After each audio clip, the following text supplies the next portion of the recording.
Hi friends, welcome to TM rainbow's kitchen.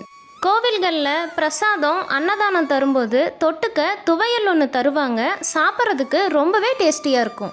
இந்த துவையல் variety rice கூட மட்டும் இல்லாமல் இட்லி, தோசை, சப்பாத்தி கூட சேர்ந்து சாப்பிட அட்டகாசமான சுவையில் இருக்கும். வாங்க எப்படி செய்யலான்னு பார்க்கலாம். ஒரு அடிக்கணமான கடாயை எடுத்துக்கோங்க. 2-3 ஸ்பூன் ஆயில் சேர்த்துக்கோங்க. ஆயிலுக்கு பதிலாக நல்லெண்ணெயில் செஞ்சிங்கன்னா துவையல் ரொம்பவே டேஸ்டியாக இருக்கும். நான் இன்றைக்கி இந்த சின்ன கப்பில் 1 கப் துவரம்பருப்பு எடுத்திருக்கேன். உங்ககிட்ட மெஷர்மெண்ட் கப் இருந்தால் கூட அளந்துட்டு சேர்த்துக்கலாம். இது கூடவே நம்ம துவரம்பருப்பு அளந்த கப்பில் 1/4 கப் மட்டும் கடலைப்பருப்பு சேர்த்துக்கோங்க. அளவுகள் உங்களுக்கு சரியாக வேணும்னா 8 ஸ்பூன் துவரம்பருப்பு 2 ஸ்பூன் கடலைப்பருப்பு சேர்த்துக்கோங்க, சரியாக இருக்கும். அடுப்பை லோ ஃப்ளேமில் வச்சுட்டு பருப்பை நல்லா கலர் மாறுற வரைக்கும் வறுத்து எடுத்துக்கோங்க. பருப்பு இந்த அளவுக்கு கோல்டன் கலர் மாறினதுக்கப்புறம் ஒரு பிளேட்டுக்கு மாற்றி எடுத்து வச்சுக்கோங்க.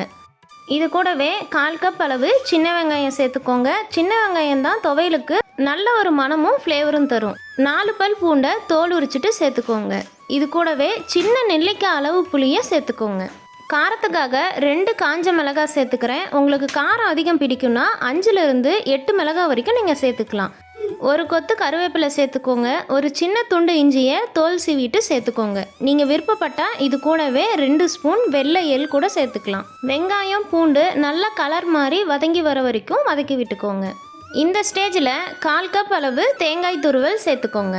கொஞ்சமாக மல்லி இலை சேர்த்துக்கோங்க. அடுப்பை லோ ஃப்ளேமில் வச்சுட்டு தேங்காயோட ஈரப்பதம் போகிற அளவுக்கு 2 நிமிஷம் மட்டும் வதக்கி விட்டுக்கோங்க.